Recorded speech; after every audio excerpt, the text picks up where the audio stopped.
Pegi ka. Hindi tayo pwedeng basta-basta. Baka maipit eh. Okay? Kung hindi naman kayo fregi, mas maganda. Mas makakarati ko kayo. Ano po ang atin, ma'am? Yung frozen shoulder nito. Hindi naman siya super Kaso matagal na kasi.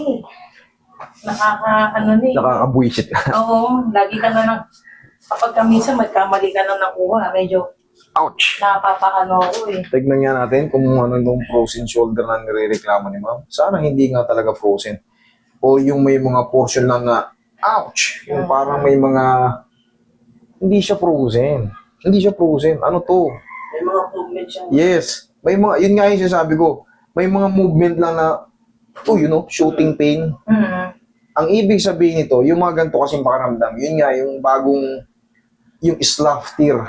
Slough tear pala ang tawag doon, hindi siya frozen. Nagagalaw siya, pero okay siya sa ganyan, okay sa ganyan. May bigla Pero, may ganyan. may pekto siya. Para kang nakuryente, sakit. Pero ang gagawin mo dyan, ang gagawin pala sa ganyan, ang alalayan lang ng palagi aangat. After 2 days, the same kayo kanina nung isang lalaki na kaitim eh. Ganyan din yung kaso niya. Pag ginagaw niya, okay. Pero may chance talaga yung, kunyari, titigasan mo to. Ginan mo, Ano ka na. Yes. Ganyan. Ganyan na ganon. Saktong-sakto, tugmang-tugma. Ang gagawin natin dyan, katulad yan, napapanood mo, o yan, magkasama kayo sa bahay, mamaya, tuturo saglit. Ipitikin mo lang siya ng hindi kailangan sobrang lakas para ma-set up mo. Kahit ikaw, marunong ka na yan. O, relax lang ha. Unahan ko muna para mawala yung mga nakaiipit na mga nerve. Ganito, pumunta ka sa likod niya, nakaupo siyang ganyan. Hindi kailangan malakas. Tingnan mo maigi ha. O. Relax. Kita mo, parang wala lang reaction. Pero, may lumagutok mo sa loob. Ganun lang, hindi kailangan malakas. Dapa ka. Okay, pangunahin to eh. Ayusin ko muna lahat. Pero yung maintenance niyan, ganun lang sir. Yung nakita mo kanina ginawa ko. Tapos yan, dire-diretso na yan. Hindi niya na yung masasaktan.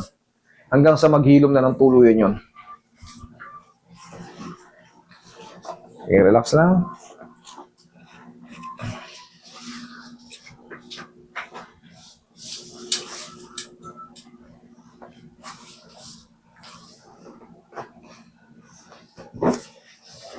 May tatanong sana ako eh. Kasi yung anak ko, teenager, hindi naman siya nalaglag ng bata.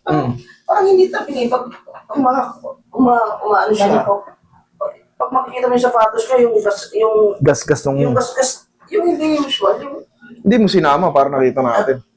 wala, dalawa nakaputok kasi kami. Okay. Hindi, idol. Ang gagawin mo ron, idol, baka meron siyang spine problem. I-x-ray mo yung spine niya. Kaya parang, minsan nakikita ko, parang may Kita mo? Pa-x-ray mo yung spine niya. Baka meron siyang mild scoliosis. Kasi pag ang scratching ng sinelas niya, dito sa kabila, pudpud na pudpud. Dito sa kabila, parang plain, normal lang. tinitignan ko siya Ibig sabihin nun, may ano yun. May pectus yung lakad niya. ma-adjust pa po. Ma-adjust pa yung kung bata pa, lalo teen pa lang. Magpo-14 pa lang sa Lunes. Oo, kita mo. Pwede kaya pa. Oo. Pa-x-ray mo muna. Tapos dali ko sa'yo. Sabihin mo sa ano kasi hihingi ang ka na request niya. Hindi, ang request kasi check-up lang yun. Pupunta muna kayo sa doktor. Magkano naman check-up? 300.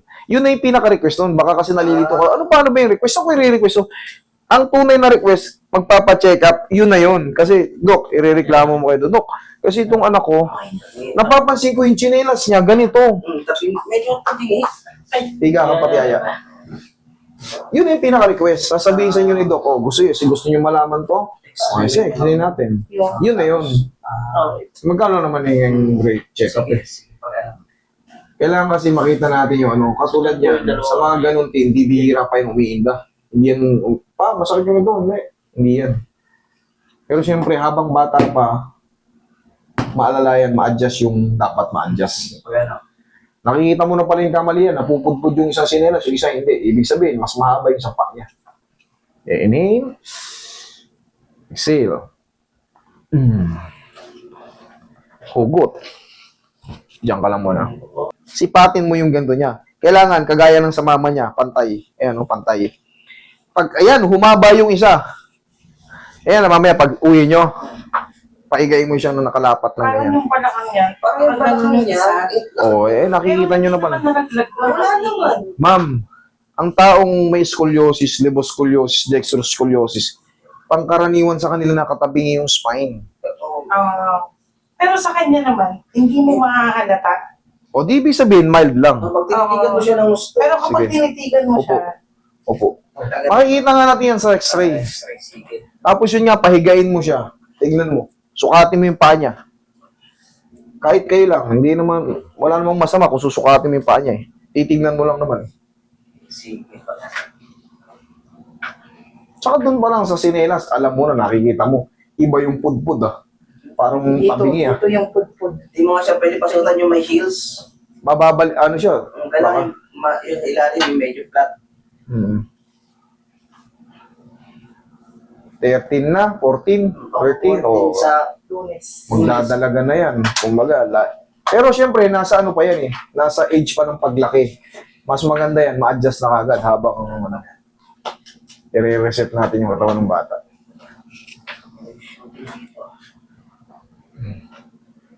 Oh, check mo yun. Hanapin mo yun yung pain. Wala. kala ko bro. Pero, Kala ko- siyempre, dahil gumagawa tayo sa gawaing bahay, nagbubuhat tayo ng mga panakanakang mga ano, sabi ko nga, sir, nakita mo naman, ganito ang maintenance yan, Hindi kailangan malakas, ha? Yan lang yung maintenance yan, para hindi na kayo mabot dito. Mas makakatipid kayo, okay? Sige. Thank